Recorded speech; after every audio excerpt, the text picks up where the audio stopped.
debatam, questionem. Eu poderia terminar dessa forma.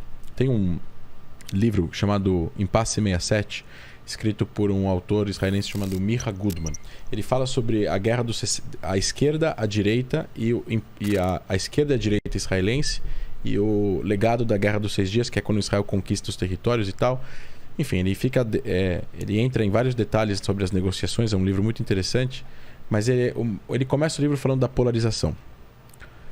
A polarização é um fenômeno de encurtamento e encolhimento da sociedade. É assim, e acho que é uma autocrítica a todos nós se estamos polarizados ou não. Então, faça esse exercício, né?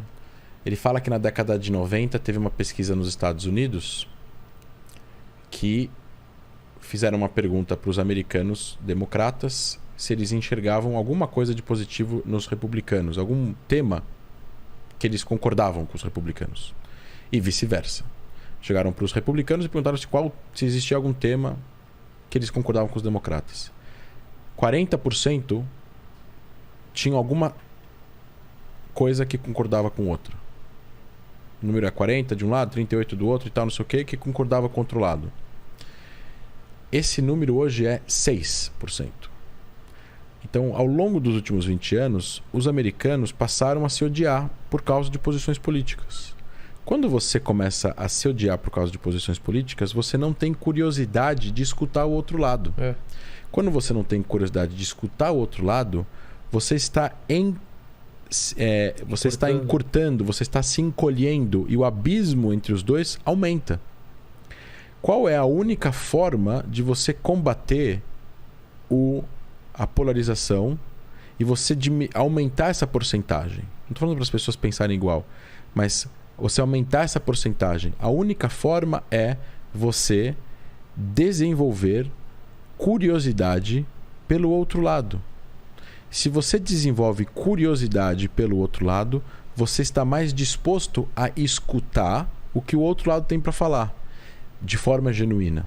E se você escuta de forma genuína o outro lado, você acaba combatendo esse encolhimento, diminuindo o abismo e eventualmente pegando alguma coisa que o outro lado fala que faz sentido para você, dos dois lados. E assim você combate a polarização. Então, combatam a polarização no Brasil, não só em temas nacionais, mas em temas também internacionais, quando vocês verem que existe algo extremamente polarizado de certos e errados, mocinhos e bandidos e oprimidos e opressores de uma forma muito genérica, porque normalmente quando você traz essa simplicidade, você entende que não é bem assim, é super mais complexo. As guerras, os conflitos, os países, as histórias das nações, é super mais complexo do que simplesmente se resumir numa frase tão pronta e tão curta e tão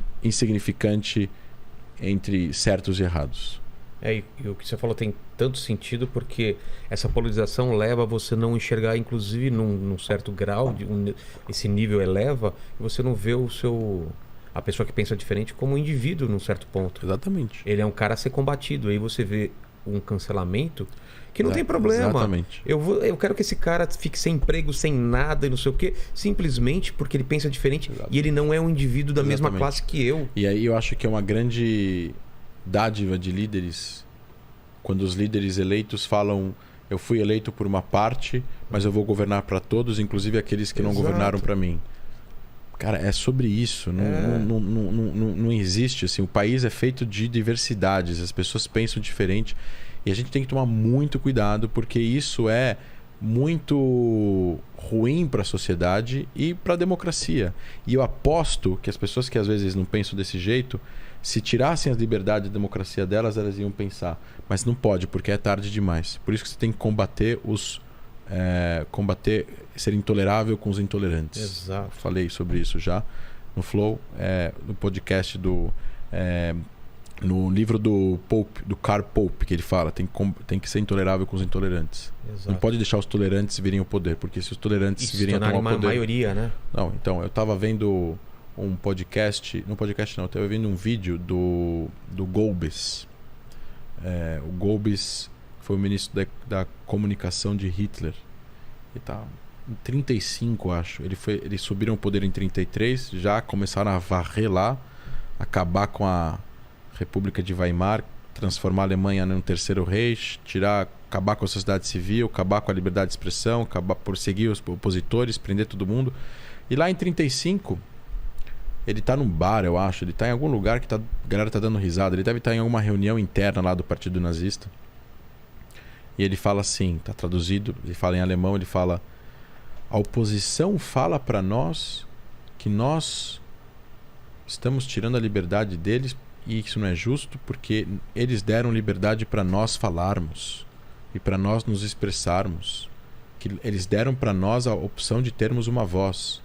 É verdade, nós ganhamos uma voz da oposição e ganhamos as eleições e agora estamos tirando a liberdade dos outros falarem.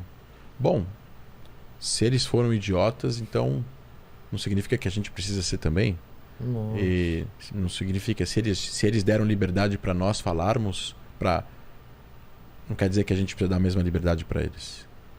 Tá vendo? Eles deram liberdade, eles foram, conquistaram, ganharam e destruíram todo o resto. Exato. Por isso que é tão importante ser intolerável com os intolerantes. Combater isso, com certeza. Obrigado, André.